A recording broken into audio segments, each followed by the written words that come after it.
What is going on, guys? Welcome back to Wrapped 2019, and we're continuing our countdown of the top 100 albums, or top albums from 2019, and I'm going to get this started with my number 40 album, which is The Main with You Are Okay. So this is one of the... Throwback to The Main. Yeah, this is one of our pop punk, or pop not punk entries, kind of. I haven't decided what genre I think they're in yet. But I thought this album was pretty all right. It was quick and easy. It was quick little 10 tracks. It was The Main, and The Main don't make bad music. They just kind of exist to me. Which is not to say they're bad. Yeah. I kind of missed the train on The Main, like when they were first emerging. I did too. I honestly completely missed that train. I skipped it. They left me at the station. Like that whole Mayday parade, The Main like sect of pop punks kind of went over my head. Yeah. That being said, I really, really enjoyed this. It was very solid. There's not a bad song on here. Yeah. It's a very, very, very positive like messaging album with just from the title, You Are Okay. If you get a chance, pull up the album artwork because it's like a sand dune, but it's a pyramid, and it's really, really interesting. I'm sure there's symbolism in there that the Main fans will have picked out, but I did not get a whole lot of it. But I will say that if you want just something to make you feel good, that's kind of off the beaten path of quote-unquote pop music, this is a very, very good one for you to look at and check out. So that is The Main with You Are Okay. So my number 40 is Pep Talks by Judah and the Lion. Yo, the boys. The boys. So I really like this album. I thought it was super solid. Like it, from the jump, it just like went hard. And they also had like, John Bellion. Yeah.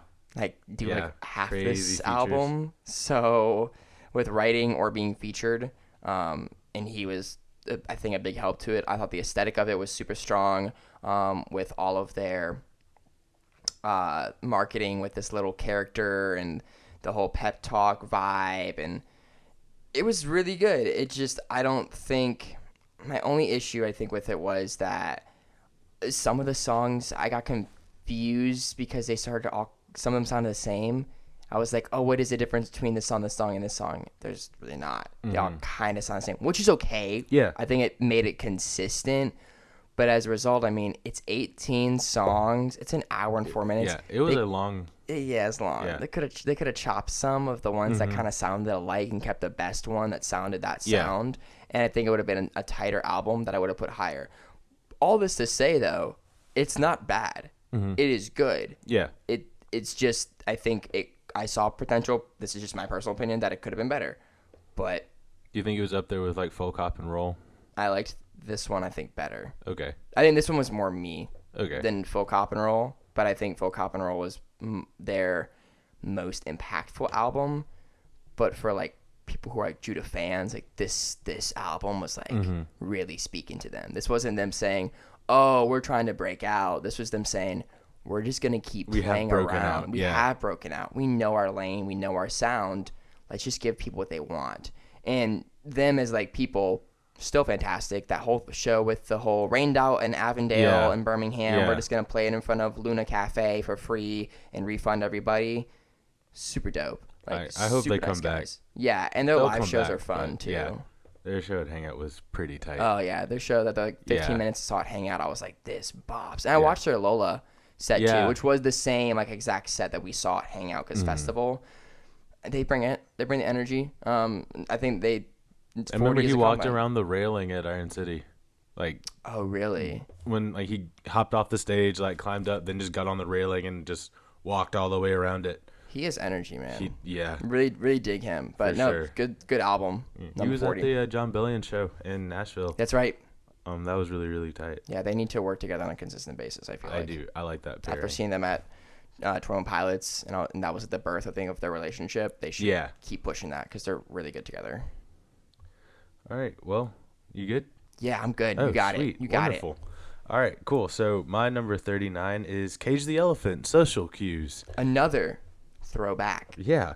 So I thought, because I haven't listened to a Cage the Elephant album if I'm being completely honest, since the live from the Vic in Chicago. LOL. They've just never been really high on my list of bands to go after and listen to. I thought Ain't No Rest for the Wicked was one of the best written songs ever, but I've never gone back to really dive into them. But I dove into this album and I really, really like it. The one feature on this album is by Beck, who is a legend in and of himself. I feel like this album to me kind of proved why they've been such a mainstay on like festival lineups and like headlining tours and just like doing bigger and bigger things. Because this album showed that they did have that staying power beyond that one song that everybody knows. They're kind of like the Killers, where they had that one really, really big song, but everything else could be that big song. It's just not. Yeah. So I kind of feel like they're in that same kind of vein. Because this album is very, very good. It's just I kind of fell into the trap of assuming that Ain't No Rest for the Wicked was how they're gonna sound forever and always, and that's just not the case, which is very good because you never want somebody just to sound super monolithic all the time. No, and they don't. They do a very good job of escaping that trap. And this is a very, very solid album. So to everybody that gets to see them at Hangout this year, enjoy it, please, because they're gonna crush that. And this album's, it's 13 tracks. It's 13 tracks, 44 minutes long. So it's a quick. It's like 13, perfect, honestly. Yeah. But it rolls and it kind of starts and doesn't stop. Which I did appreciate how when I got to the end of this album, I was like, oh, it's over. And so I just started it back over because I felt like I had missed something. And I feel like the second time through and like listening to it much deeper, it felt a lot better. And it got my head bopping very nicely. So that is Social Cues by Cage the Elephant. Heck yeah. My number 39 is Potluck by Earl St. Clair.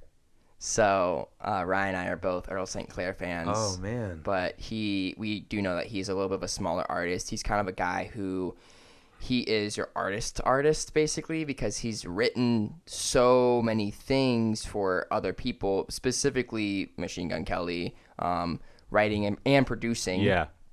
JP did this one, as he is formerly known as. Exactly. So he's always kind of been a little bit behind the scenes to like your average listener, but this is his second full-length project that he's done. His first full-length project, My Name is Earl, was super solid. And Potluck, I thought Potluck was great. Yeah. I liked the art in itself was dope.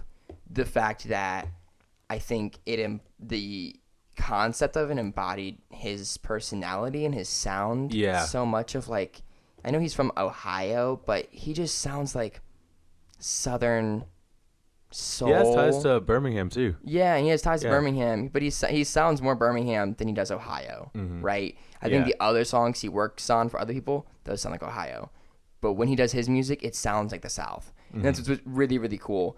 He's an amazing voice. He also is a pretty solid rapper too. Yeah. I really also enjoyed the fact that No, you're good. This album was written for songs to be on TV and movies specifically. Yeah, because a lot of his tracks pop up in different parts of media, and he was like, well, I'm just gonna make a bunch of songs for this. Yeah. And so I wouldn't be surprised if you're casually watching a commercial or a TV show and it happens to be like his song in the background. Yeah, it's a the sound of it was consistent, but unlike the Judah album, I thought that it diversified itself just enough that I didn't think every single song sounded the same. And it just moves. Like, it just started and then it ended, and I was like, yo, I'm going to listen again. Like, it made me want to repeat it, which to me is the reason that it would be a number like 39 in the top 50.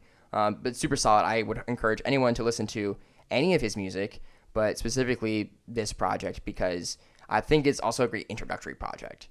It like you can jump into it as any sort of listener, and you're just like, oh, there's something for everybody. Motown. On here. It is soul. It is funk. It is R&B. It is Southern. It is hip hop. Like it's all of those things without overwhelming you. So if you're like you haven't checked him out before, definitely check out that, and also check out his Christmas song. from like 2014 or something like that. Yeah. I forget, but his Christmas song, given that it is that time of year, is super solid. He has another full length coming at some point in time, I believe, called Better Late Than Never. At this point, I think that was last time I looked. That's what it's going to be called. Yeah. Which I'm really excited for because he's been putting a whole lot of time into that, and that's going to be money whenever that gets here. Heck yeah. All right, so my number 38 has to be prefaced with I almost took this album out of this list. Really? Just because of some comments made by said artist. But my number 38 is Gold Link, Diaspora. Oh, right. Yeah, and I almost just scratched Took this it out completely. because of the disrespect to Mac Miller. This was almost a 99 album list. That being said, this album's all right. We're going to move on because I'm still very, very angry about the Mac I like the Miller features thing. on it. The features are great. And Tyler, the Creator, kills it. Pusha T killed it. He Khalid can rap killed it. too. Like, Gold Link is a very good artist. I agree. He just needs to watch his mouth. And Yeah. I feel like it's okay to be emotional and feel a certain way. Yeah. But that's something that you cannot address after a person has left. And left like a year and a half-ish by Yeah. the time that you're putting out this statement, claiming that they stole your record. Come on. Yeah. That was just. I mean, Anderson .Paak kind of handled this. He called it. He was like, "Dude, no, like, Yeah. what the heck? Like, he took you on tour, Yeah. and he dies, and you repay him by like shitting on his grave. Yeah. No. Nah, Dad. That wasn't a good look. Yeah. But the album's all right. That's all I have to say about that. Fair enough. All right, my number 38 is Soul Searching by Bazzi. Hey. So I thought I actually would, I don't know, I just didn't think I was that into Bazzi. I really didn't listen to him a ton besides the like, kind of thing. Yeah, besides that song. But then when I saw parts of his set at Hangout, and I really liked his look, and I was like, you know what? He seems to have like a little bit of a concept going on. I'm interested. And he started dropping singles for this project, and I thought they were solid. Like, he had a song with 21 Savage that I was like, this is pretty good. And then this album came out, and I was like, you know what? I'm going to take a listen. It's not super long. What's it going to kill me?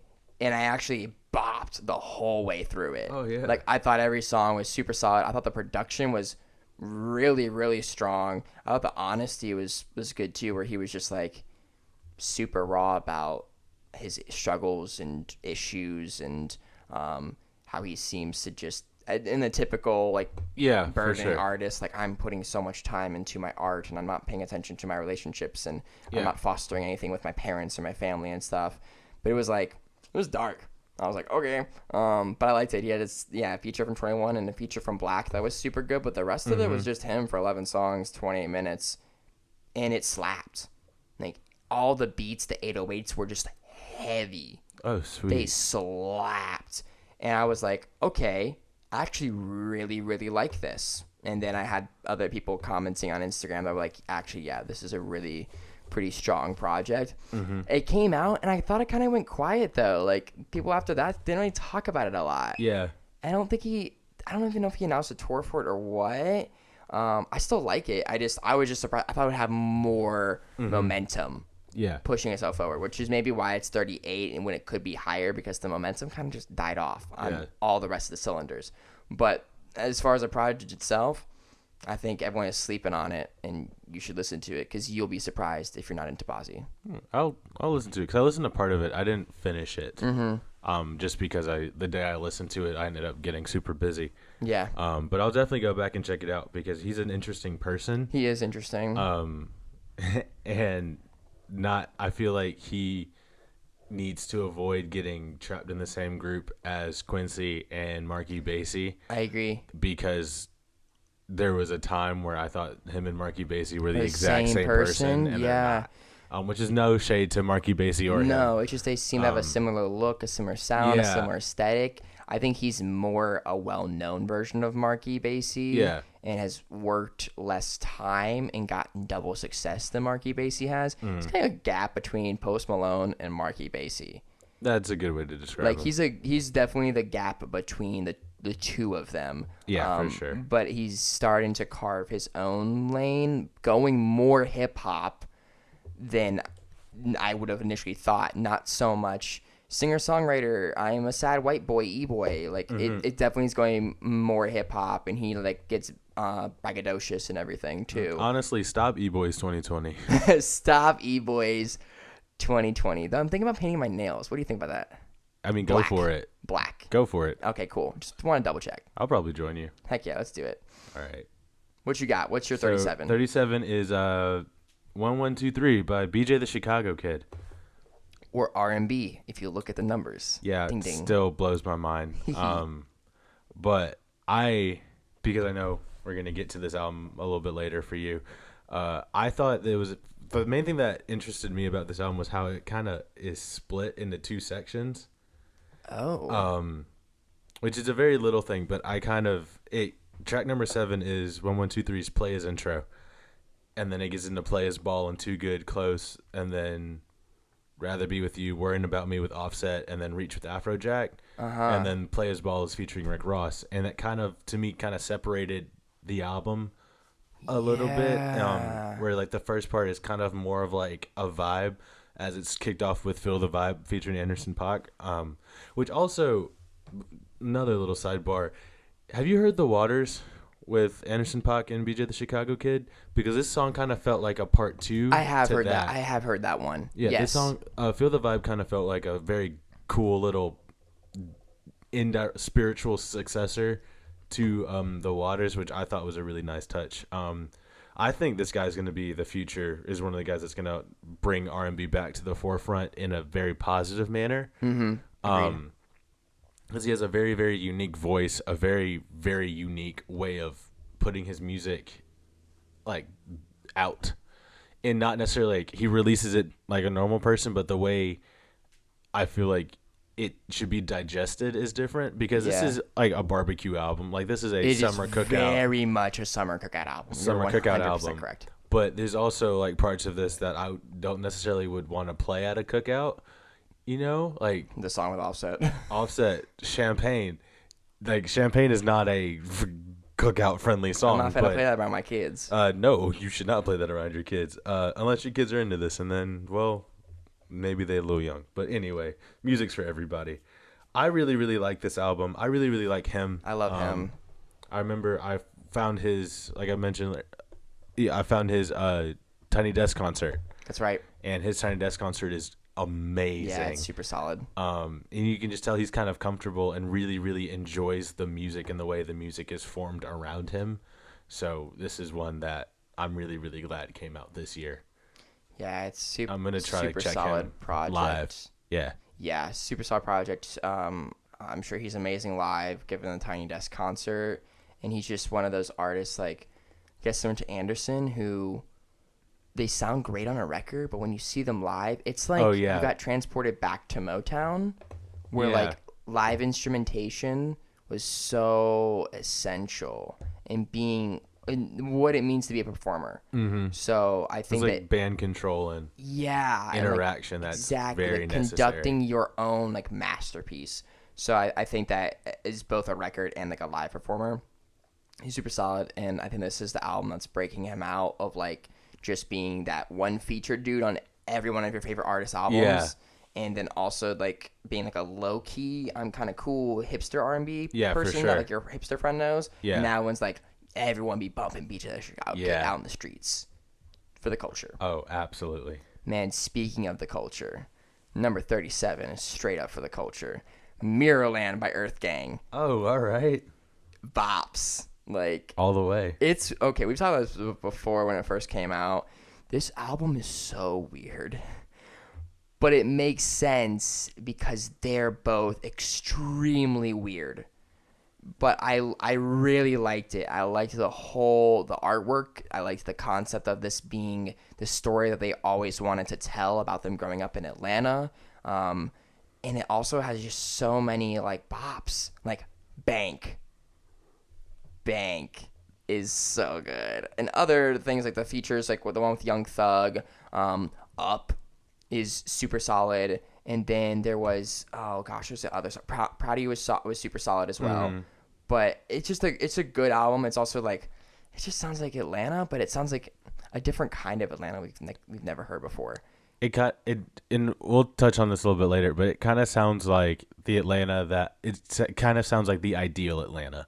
Yes. Like the image of Atlanta the diverse Atlanta that everyone wants to put out there that doesn't always exist. Yes. This album is kind of that. Because I think too, it's like this idea of it. It sounds like it's like a dream.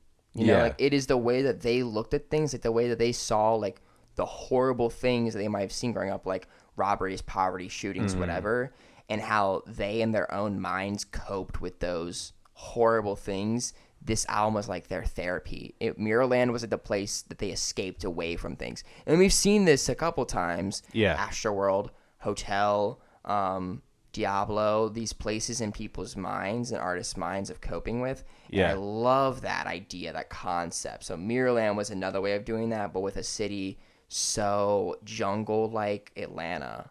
You know, it's a good album. I really think they're going places. I mean, they've been blowing up more also, too, because of the Revenge of the Dreamers album. Really getting their name out there because I first came across them as they were the opener for J. Cole on his most recent tour for KOD. And I was like, who is EARTHGANG? Because it's a weird name. Like, EARTHGANG? Is this like a band? It's like a jazz band? And then it's like two dudes. And you're like, huh? And they're becoming more of a household name because of like their work this year, and I'm really happy for them because I think that they are both super unique, and that is what is needed in their genre of music, is someone to like blend more and not just be a carbon copy. So yeah, I would heavily check out Mirrorland. It's worth the trip. You may or may not like it. I think it's a matter of opinion, but it's definitely worth the trip to check it out. All right, so we're going to go from some rap to the other end of the spectrum now with some dubstep. Of course. And we're going to bring it back to my man Sullivan King with his debut full-length album, I was wondering who's come back. Yeah. Yeah. If you mentioned earlier, I mentioned his EP, The Demented, that came out earlier this year, and how good that was. So this was even better, and this was 15 songs. And so this just made my little dubstep heart so happy, mostly because it combined the best part of like the hardcore scene with the best parts of heavy dubstep that I enjoy.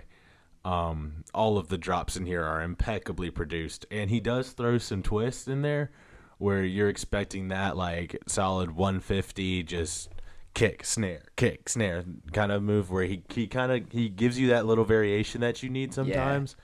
But he is a master of the false drop, and I know he's like parodied himself with making like a 3-minute long track of just every false drop ever.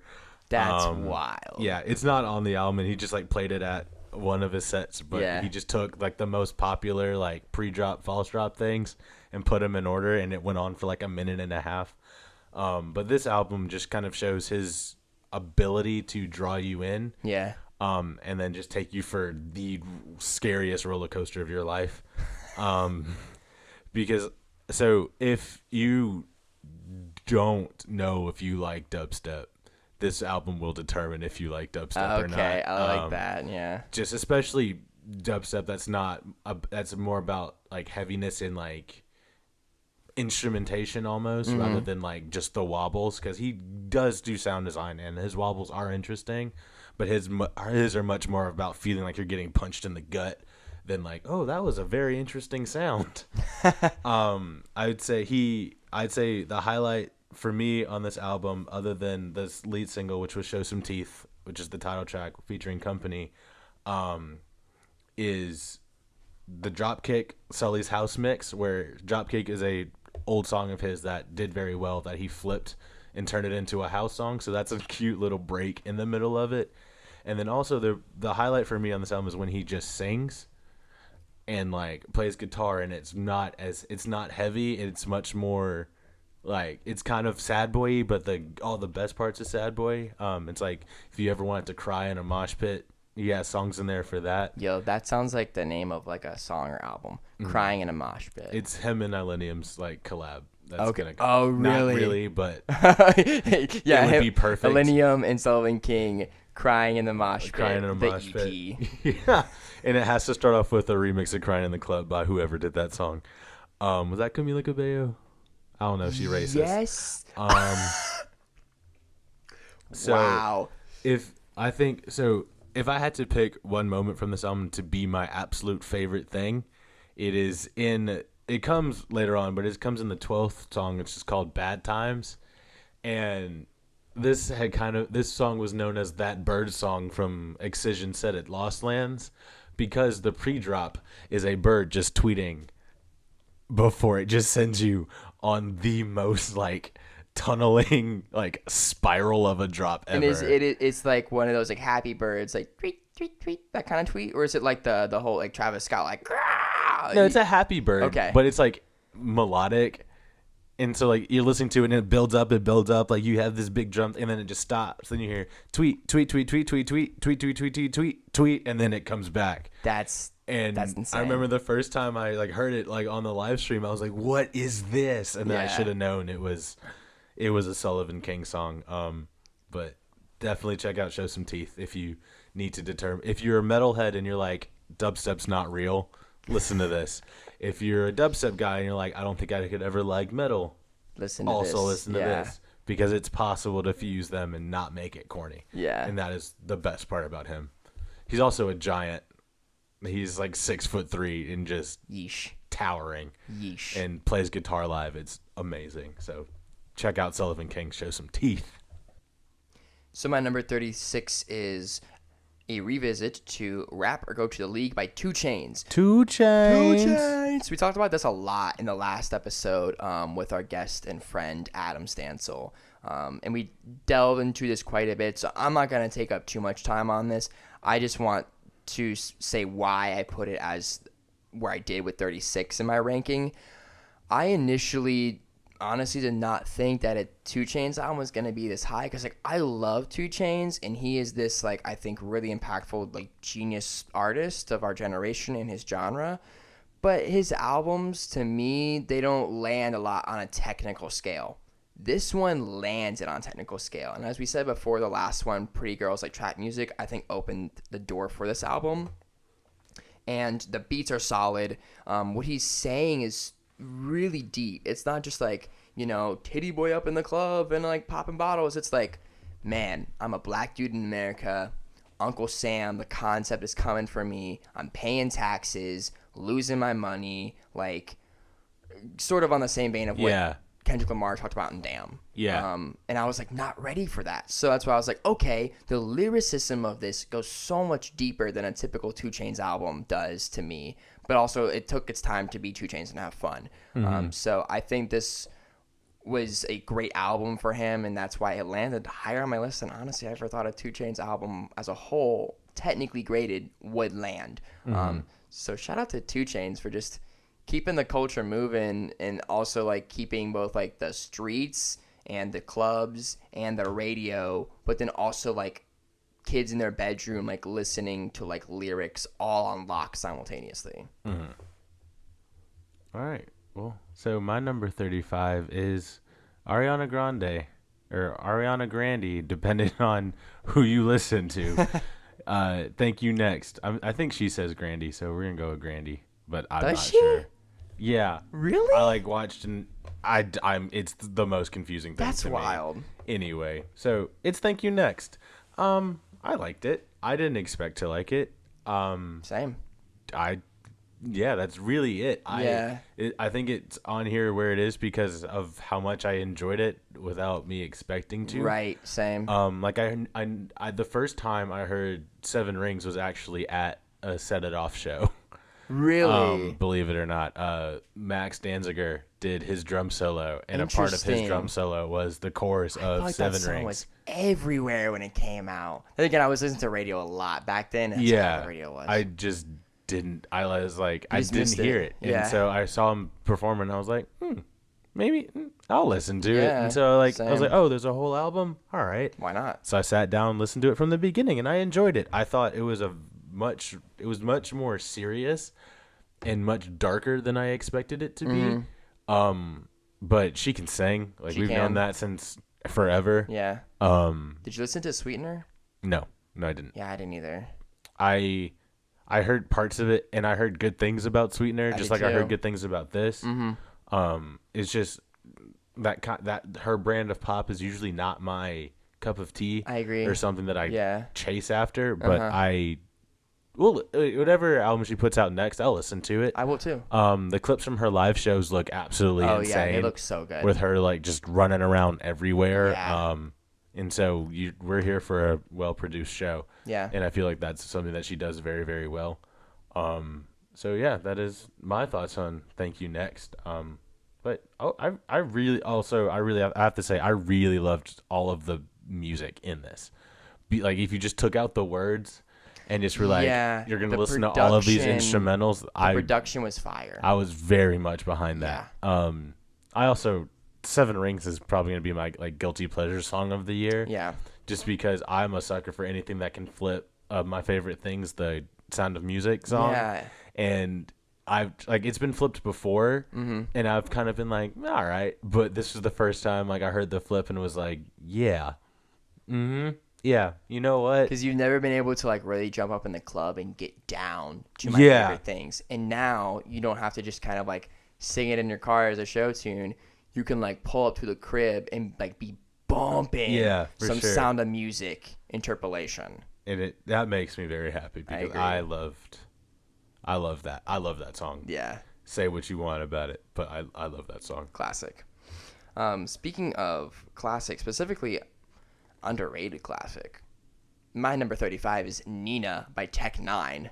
Yo. So I'm gonna hold my tongue. So I remember you telling me to listen to this album. Yes, I did. It's don't be mad that it's 35. I won't. I'm just glad you listened to it. Yeah, I don't be mad that it's 35 because like I know like you're probably thinking that it should be like higher, and I'm not gonna argue with you. Like I agree. Like it's such a good album. But as you said, there were 34 other things that I thought were better. I'm also not a Tech N9ne person. Yeah. I'm not going to sit around and be like, yo, I'm bumping some Tech N9ne. I'm going to listen to some chopper rap. That's not my vibe. Yeah. But I do respect him a lot for what he's done as an artist, also as a person. But this album, it pops. Like it does. It was a chopper album that I felt like anybody could listen to, but could also appease chopper fans at the same time. It was a good middle ground for him. I love the simplicity of the cover art. I love the Nina being spelled with a 9, just like Tech N9ne with the I and the 9. Super cool. I also like the open honesty about like him not being perfect. Like that whole song about like him not being around for watching his kids grow up because he was doing rap shows and stuff. Yeah. Broke my freaking heart. It was like, wow. His lyricism is so good. All the beats were super strong. Also, it's a long album. I didn't really get that bored, though. Like, I didn't have a moment where I was like, man, I'm bored. I acknowledged at one point that I was like, how many tracks left in this? I was like, dang, Tech N9ne really going in with this album. Well, he also, that is just a thing that's just what he does. That's just who he is. And he puts out long, like you have to pay attention. Yeah. Because he puts out long projects. But unlike other artists who like they'll put out a long project, Drake has been on that same vein of I'm always putting out long projects now. Yeah. I don't feel like there was a ton that I would have left on the cutting room floor. There was a couple of songs I probably would have left on the cutting room floor, but with like a Drake album, I'm like, yo, cut half of that. Minimum 50%. I would say minimum like maybe 10, maximum 20% for like a Tech N9ne Nina album. It's really impressive for me to say that because I'm like, I don't be loving them long albums that much. But no, super solid album, super strong technically from a rap and music perspective. And really not many cons, but I just thought there were 34 projects that were better. Yeah, and just completely fair. Yeah, Nina fire. But we will come back to... Yeah. Oh, I'm sure we will. We will come back to that. Yeah, I've been waiting for it. I was like, where's Nina? But I was like, yo, it's going to be higher for him. Yeah, we're definitely going to come back to that. Yeah. All right, so my next album, which is 34, is Bishop Briggs. Her album, Champion. Oh, yeah. Yeah, so, wow. All right. This album falls at 34 because I thought there were albums that were better, but I feel like if some of the things that came out that I have ranked ahead of this, if they hadn't appeared this year, this album would probably break into my top 10. Wow. I really do think so because I think she's talented. She's incredible. Oh my goodness. Super talented. I'm a big fan of sass in music and like healthy amounts of sass. Yeah. But sass with also a message. and I feel like she kind of covers all of those. And I love her aesthetic. I remember she came to Birmingham. She played at Saturn, and I remember we had a show or something where we absolutely could not be there, and I remember being so upset. And that's just when the only song I knew was River. So after listening to this, I hope she blows all the way up. Like, I hope that she has the greatest 2020, because this album made me very happy to listen to, and it was cool to hear somebody that I would hear somebody that could definitely break her quote unquote genre and move into something else. Like, I would love to see her and Lizzie Hale from Hailstorm do stuff together. Her and Amy Lee from Evanescence. Her and Haley Williams from Paramore. Wow. If we can bring Paramore back into the pop punk world, like, that would be great. And I feel like Bishop Briggs is definitely up there with that kind of wall of fame. Yeah. And I feel like she's doing all of the right things to continue that very positive progression. And so I hope that it can continue, and I hope she has an incredible 2020 because she deserves it. So definitely listen to Bishop Briggs beyond River, because there's so much more than just like a river. Oh, yeah. Yeah. Classic. It is. Really. This really. album has more of them. Wow. Like, if River is like her starting. Yeah. And this album's better than River. Yeah. Wow. Like, as a whole, I feel like this collection of songs, like, individually, each song was better than River, in my opinion. Wow. But you know what? The singles a lot of times are good on stuff, but like Frank Ocean said, like, there's so many songs that are better than the single. The first song, like, wasn't the single. And River's probably her most radio friendly. Yeah. I'd say There's song. definitely a difference between being a radio friendly song and being a song that is better than a radio friendly song, because there's something that just transcends further than a single could ever go. But a single is a single because it is meant to be something that is useful in multiple situations, audiences, and scenarios. Yeah. And this I don't really know if there was like a good radio single off of this album, but all of the songs were on a technical level, beauty, artistic scale. Could have been. Yeah. And I feel like this would have been a very risky album to try to pick one and be like, this is my radio single. Right. Whereas River feels like something that you would hear on the radio. Because I remember I read somewhere that, and this is like, again, because I hate how much people hate on this band, but they were like, River's the best Imagine Dragons song that Imagine Dragons didn't write. Yeah. Because Imagine Dragons kind of took that whole, like, Imagine Dragons, that stomp, like, slow guitar thing, and put it on the radio with, like, through, like, Radioactive. But I felt like River was a much better song than Radioactive. Don't agree with that. I feel like this album, even though it didn't have that quote-unquote radio song, this album should be listened to by everyone and anyone that's like, oh, I don't have any good music. Yes, you do. You just haven't listened to it yet. You just haven't found it. Yeah, I'm with you. Please check this one out. All right. Another one to check out is This Land by Gary Clark Jr. So, in this world of, like, 2019, there's not a lot of, outside of, like, the genre of, like, I guess modern rock, like, really strong just, like, guitarists. Yeah. Like, we don't have, like, a big Jimi Hendrix. That's just not where music is anymore. But if you're looking, similar to Leon Bridges, if you're looking for someone, like, who, when you listen to him, you're like, yo, this was recorded in 2019, it's gonna be Gary Clark Jr. All of his music always sounds that way. He's kind of like John Mayer, a guitar person first, a singer second, but he still sounds great, and the man can wail. And this album was awesome because I remember when Pearl Cadillac came out, which just got remixed with Andrew Day, by the way. Oh, really? Yeah, it literally just came out like a couple days ago. But when that song came out, I was like, oh, snap, this bops. And so I was really, really looking forward to this album of his. And it's long, which is why I put it a little bit lower than I thought I initially would have. I thought it would have kind of been like, oh, this is top 15 for sure.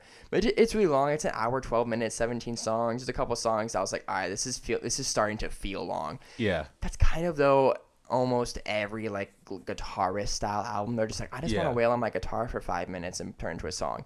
That's not so much my kind of aesthetic or sound. I don't really love that. But if it's anybody who's gonna do it to me, I would let Gary Clark Jr. do it to me, just because he's great. I think he's super talented. He's honestly a genius. He is like a genre reincarnated, and he also is just outside of his own music and sound, the stuff and artists that he works with, like anybody else, is super solid as well. Yeah, and he's really giving his influence to other people too. But this is a good album. Highly suggest it if you are a rock and roll, Motown, guitar head. Definitely listen to this. If you need to really diversify your sound and get away from just like the noise, also listen to this album for that reason too. So This Land by Gary Clark Jr. is my 34. All right. Well, my number 33 is When I Get Home by Solange. Oh, man. I didn't know you listened to this I did one. listen to It's it. a good yeah, one. it is. It is the shortest long album I've ever listened to. It's 19 tracks and 39 minutes. Yeah, it chops. Yeah, but we'll get to that in a second. Yeah. Because I really appreciated we'll talk about it. No, actually, I really appreciated how this album moved. I do too. It was it was continuous. And that's something that it's kind of hard to do without directly making each song lead into the next one. Yeah. Like this album had like the stops in between songs, but every stop kind of felt like all right, gather your breath and here we go. Yeah. And I really appreciate that. I'm also not a huge fan of interludes and a ton of interludes on albums because I feel like that's like extra time. Yeah, it's like I just trim that off. Yeah, but all of these interludes felt necessary. And I remember reading about her and what kind of music she makes, and it was like R&B, like jazz influenced R&B, and I was like, yo, she makes smooth R&B. Like if you take the best parts of smooth jazz and the best parts of R&B and you put them together, you get When I Get Home by Solange. Ooh. And I really, really appreciate that. I do too. Also, after listening to this, I can definitely tell that she really did slap Jay-Z in that elevator. I know that was it's been a minute, but I think about that every once in a while and just chuckle. But just Solange does not take shit. Is what I feel like. If we thought that Beyonce didn't take shit, I think Solange do not try her. Really doesn't, just because of how long she's been in the music industry as an underhand and been like underappreciated or looked on as, oh, you're Beyonce's sister. Yeah. But now everyone's like, yo, it's Solange. Everyone knows who Solange Knowles is now. Yeah. And I feel like if you don't know, which is what are you doing? Get familiar. Yeah, I agree. Please. I'm with it. Yeah. Another artist who is becoming really big in the industry, I think in the same sound as Solange, and like and also the idea of like continuity of sound and pushing through the music and it just moving really fast with multiple tracks. Yeah. My number 33 is Angel's Pulse by Blood Orange. So Blood Orange like is a big artist within like I guess like the indie community, and he's an artist. Like other artists are looking to him for their kind of sound. And I didn't listen to a full-length project of his. So when this came out, like a last-minute surprise, I was like, okay, I'm going to listen to this because I should. And also I really like the marketing and the artistic style of it because he's more like his own creative director. He doesn't just do the music. He's doing the marketing. He's doing the posters. He's doing the T-shirts, everything, which I think is super smart. This album moved really quickly. It's short, but also it's like so much is happening like with genres, like where he's pulling in like old school hip hop and then he's doing R&B and then he's playing his own instruments. Like it's wild. But to me specifically, the most like haunting track is this song called Birmingham. Yeah. And it's like the lyrics are like when like the bomb went off and I ran to my child and all I could find was her shoe.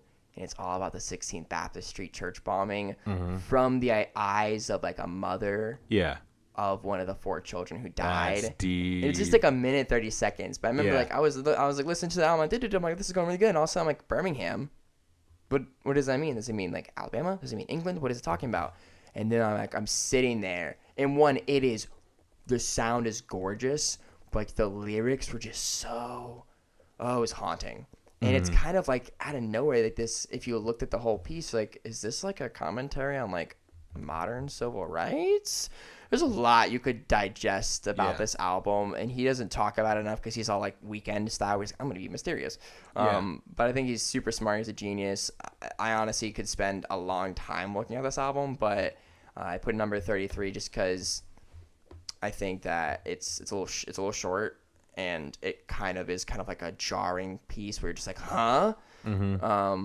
But it's still super good. I mean, the production is 5 out of 5. Yeah. Like, he's awesome. Blood Orange is awesome. Or Dev Hynes, as his real name is. I'm sure you've heard his name before somewhere. Yeah. Super, super cool artist. I would check out any of his music, but if you're looking for something shorter, check out Blood Orange. Or Angel's Pulse by Blood Orange. All right, so my number 32 is a return to an artist that we've actually talked about on this episode already. It is EARTHGANG with MIRRORLAND. Yeah, we finally got here from me. So you said everything that I was going to say, being completely honest. Okay.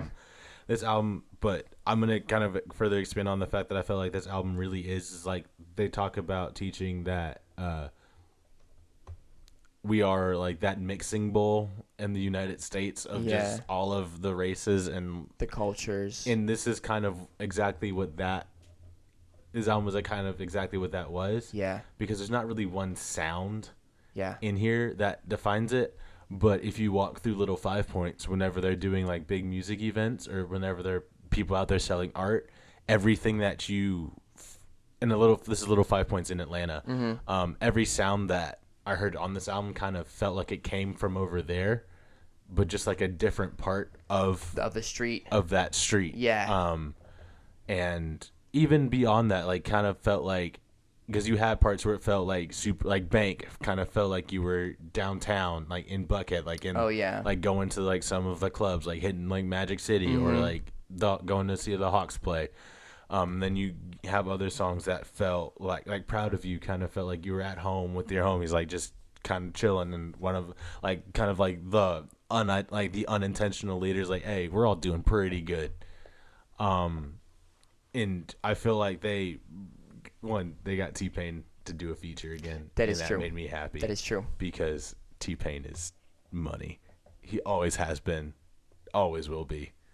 But I think that this album will also translate better live to somebody that is new to EARTHGANG rather than just sitting down to listen to it, because they do have very jarring voices. Totally. And I can definitely see somebody getting to that second half of Bank and kind of getting scared because you just don't know what's happening, but all of a sudden this dude's yelling stick at you. And you may not know how to handle that very well. But I feel like this album and this project was very, very good, and it's a very, very good intro to EARTHGANG. Yes. Especially if you were like me and not familiar with anything that they had made before, other than what was on the Dreamville album. I feel like this is a very good intro to them, and also a very good kind of intro to Atlanta. And I feel like this would go very well with the show Atlanta if it ever came back. Oh my gosh, I didn't even think about that. 100%. It's coming back. Season 3 has a confirmed release date. It is coming back. Cool. But you are so, that is so money. Like, that is on the ball about, this is the soundtrack to what that show is, and I think no other show shows what Atlanta is really like other than Donald Glover's FX Atlanta. Yes. Wow. And the movie ATL with T.I. Yeah, in the movie ATL. Agreed. 100%. Man, that's a bar. We should stop on that. That's perfect. Cool. Segue. My number 32 is a revisit to Anonymous by Blackbear. Yo. I really like this project. As a Blackbear project, I liked this, I think, better than maybe the past. Yep, definitely. I liked it better than Cybersex. I liked Cybersex. It's just that every song had a feature on it. Yeah. It was very much like Ed Sheeran number 6 collaborations, but for Blackbear. And I liked that, but there's some songs on there because of the feature that killed that song for me that I was like, no, I don't want this. I don't know. I don't think I liked it better than Digital Drug Lord, because Digital Drug Lord was so tight and cohesive.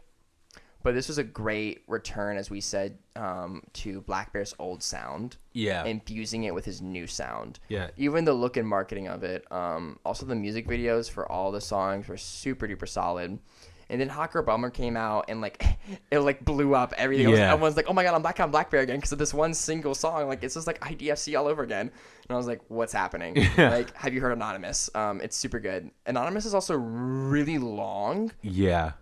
At 18 songs in 15 minutes, which is weird for him because he's more of like, I'm going to release like 10 songs. It's going to be done in like under 30 minutes and you're all going to get to go home. You're going to get a 5, I think, how long was 5 minutes?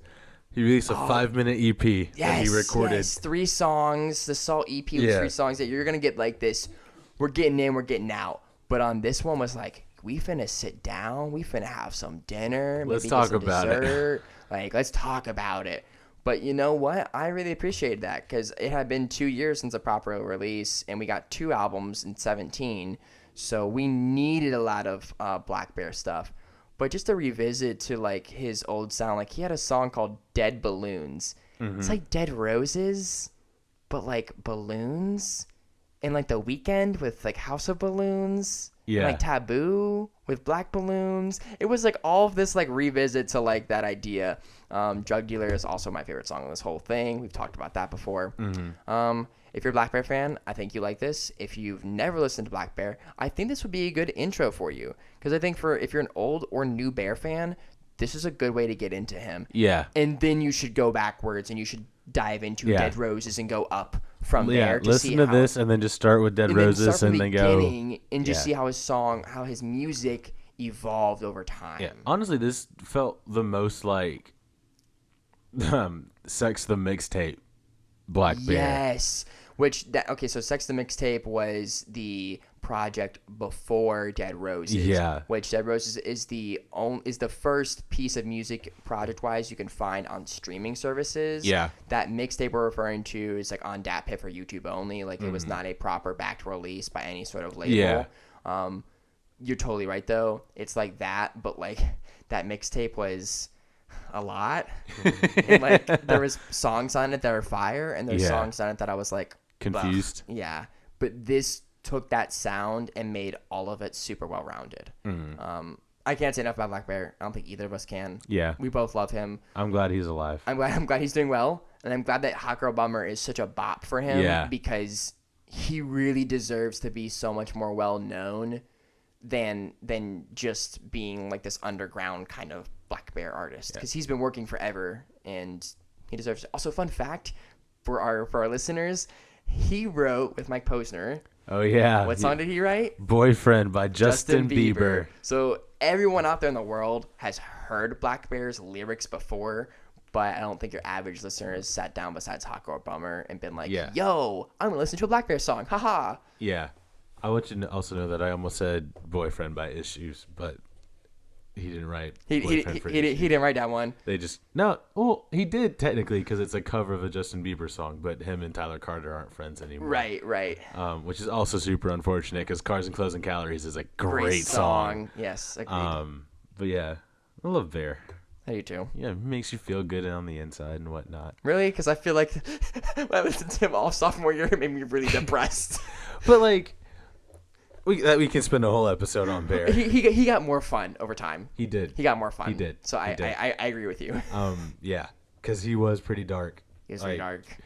I'm also happy. This is also a super sidebar, but I'm happy that him and Modson are friends and possibly collaborating again because him, Modson, and MGK. Yeah, like bringing it all back, man. Yeah, because Bear and Modson have put out some incredible collaborations. Agreed.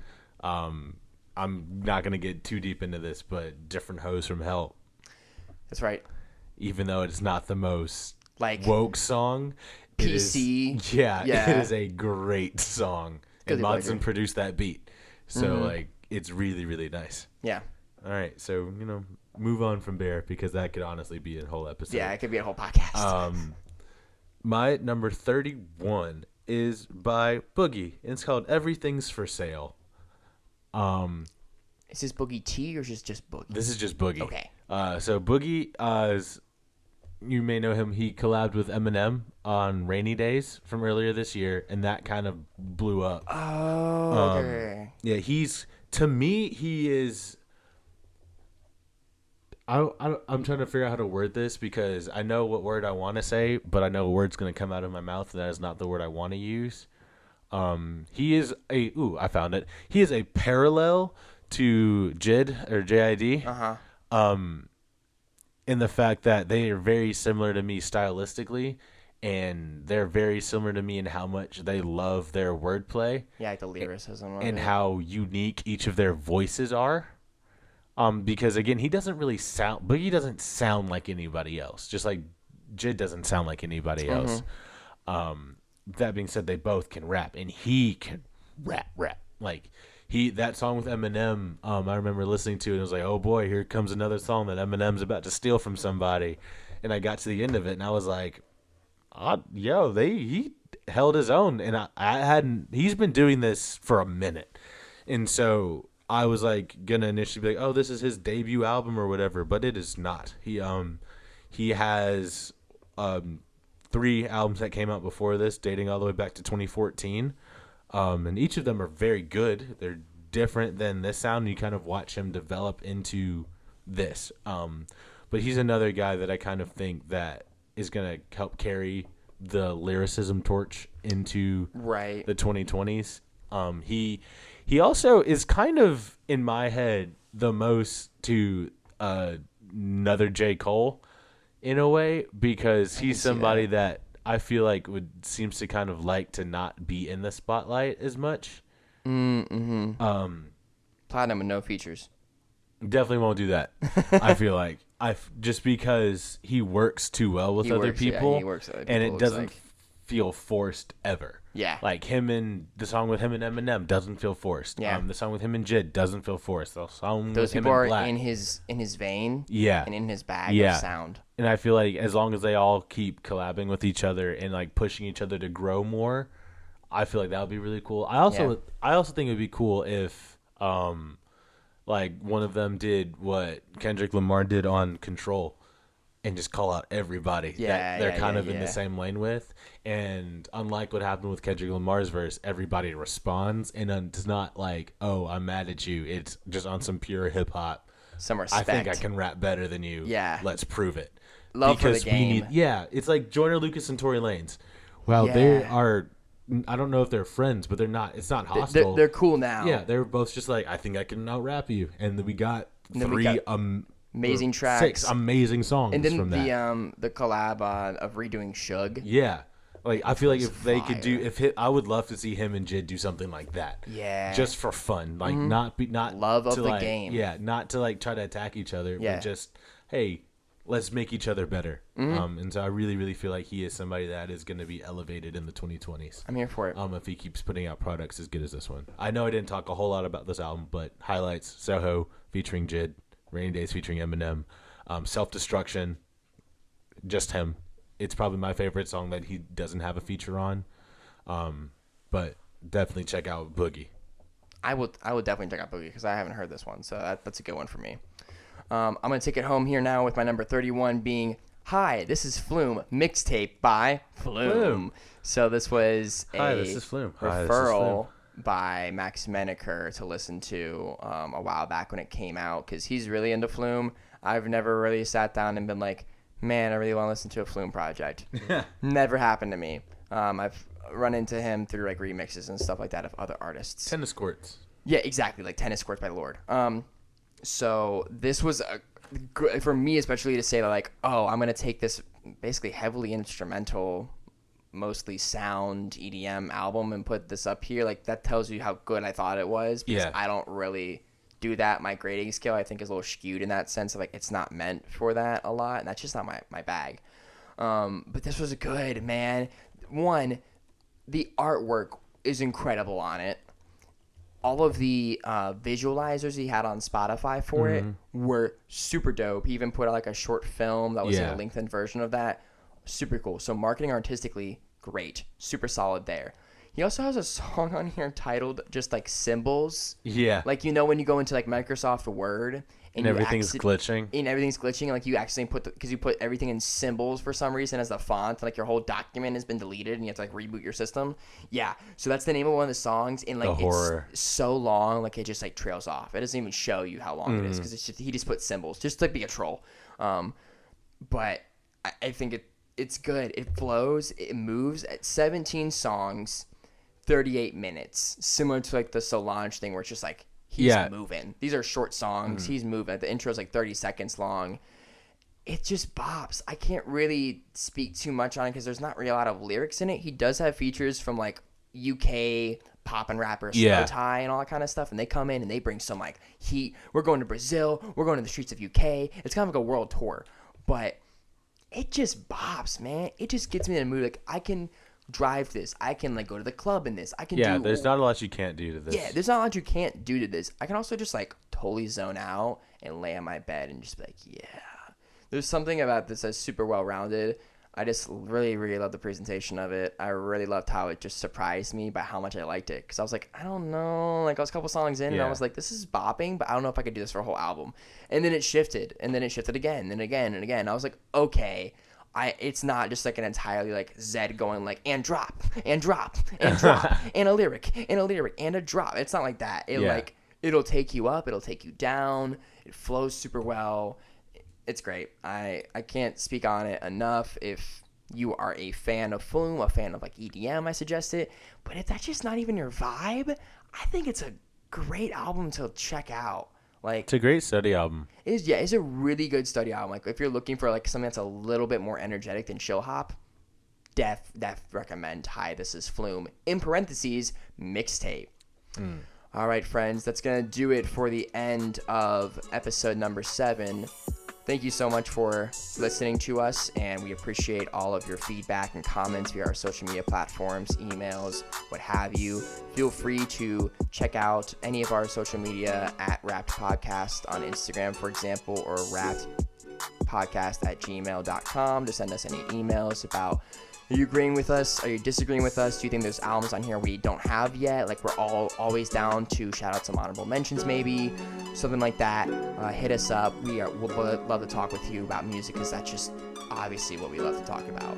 So next episode, in episode 8, we will then be covering albums 30 through 21. And until that time, y'all take care and we will see you later. Peace, love, and happiness. Peace, love, and happiness.